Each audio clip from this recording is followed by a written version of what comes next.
guys, my name's Kiana. And my name's Adriana. We are art mentors at the California Family Life Center. And today we're going to be doing our project called Extincto Creatures. So, Adriana, what does extinct mean? Extinct is a word used to describe any plants, animals, or insects that no longer live on our earth, such as the Stegosaurus and the T-Rex. Wow, imagine standing underneath here and getting crushed. Oh no.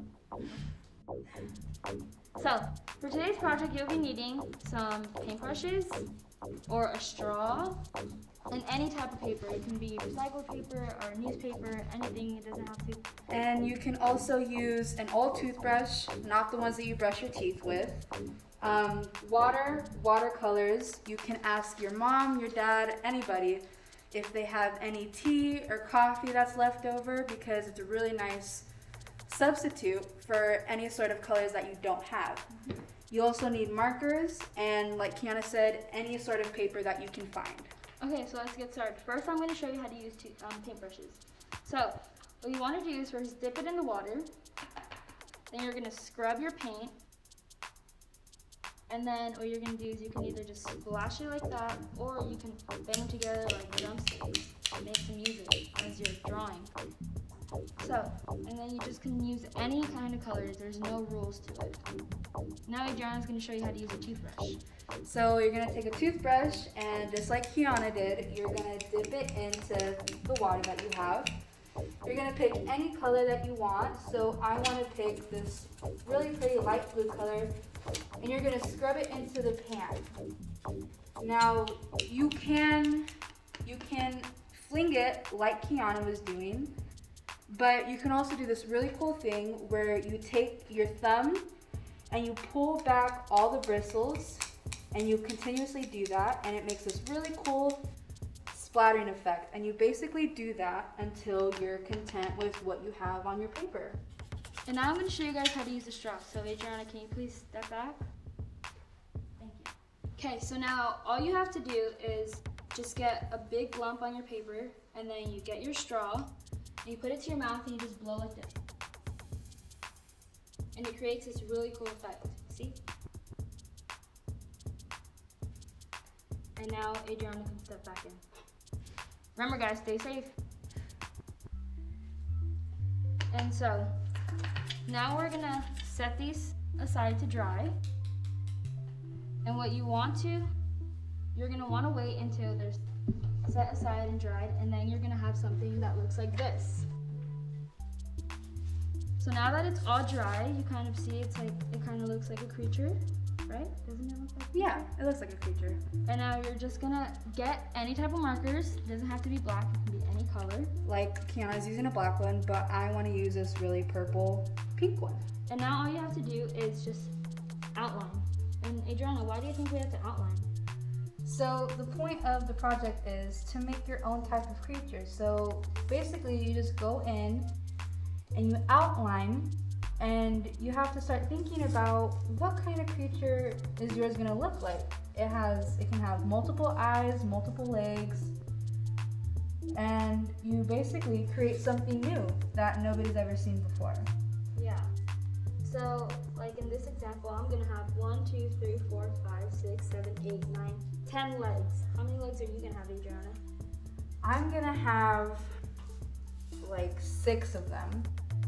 And you can also have multiple eyes. So I'm gonna put 2 big eyes. And how many eyes is yours gonna have, Kiana? I think I'm just gonna do 1 big eye and a bunch of crazy teeth. And you can also put teeth, mouth, crazy hair. You can literally put anything that you want to make. Yes. So just adding on to what Adriana said, you can really just be creative and use your imagination. There's no rules when it comes to art.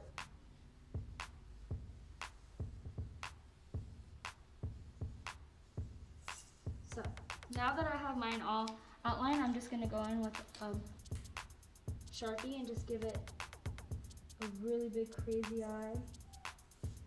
And you can use multiple colors. You don't have to use just one marker. Yeah. You can use multiple different markers. Yeah. And just make something. Okay.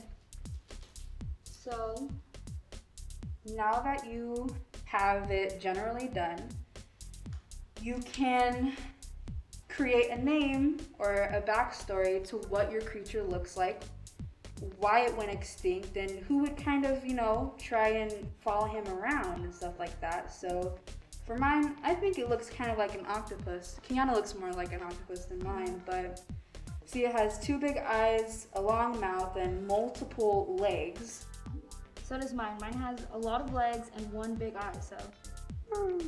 And this obviously doesn't look like anything that you've seen before, but it's okay because you're using your imagination, and it's always fun to use your imagination. Yeah, you're just being creative with it. Just have fun. There's no rules. Yeah. So, Adriana's gonna introduce a book for some examples, just to give you some inspiration. So this is a book by Shel Silverstein called Don't Bump the Glump. And just as we were doing right now, it has these globs of pretty colors, and he creates animals out of them. And they may not look like anything that we've seen before, but just like you're doing at home, he was using his imagination. And as you go through the book, you notice that there's these little pieces of poetry and these fun stories to explain these fun, colorful creatures that he's making with his imagination. Yeah, like look at how awesome this one is. Wow, it has like weird looking nose and small eyes. It's so cool. Yeah. Okay, so now we're gonna show you guys some examples. As you guys have been seeing all along, there's some examples back here of some artwork from past kids from the California Family Life Center. Okay, and we're gonna show you some of our examples that we made previously. So, Adriana, do you want to show us what you have there? So this one isn't mine, but it's one that a past kid has made. Her name was Cheyenne. She was 8 years old when she made this, and she named hers the Cheyenne dinosaur. And as you can see, she did the same thing. She has this head up here and these 2 long legs, and it's obviously different colors with pink and yellow.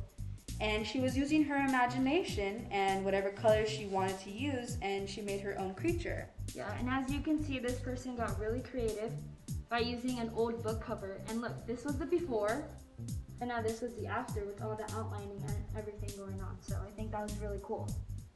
Yeah. And these are the ones that we made ourselves the other day. So you don't have to name it, you don't have to make a backstory to it, but me personally, I think it's really cool to make it come to life a little bit as if it actually did exist. So for mine, I named mine the A.R.T.E.R.Y. His backstory and why he went extinct was because he was so bright and colorful. Everybody was always looking for him, always looking to find him, and that's why he went extinct. So mine has a big eye, a long mouth, and these crazy sharp teeth, and 1 big horn and spines going down his back. And this one is named Corina. I named her Corina because she kind of looks like a coral, you know, the ones you see under the sea. But she just likes to float around and just chill all around and just have fun with her other friends. Okay, so that brings us to the end of our art project. I hope you guys enjoyed and had fun. And remember, stay safe. Always keep on splattering. Find things in your kitchen that you can use, like coffee and tea, and use your imagination. Bye, guys.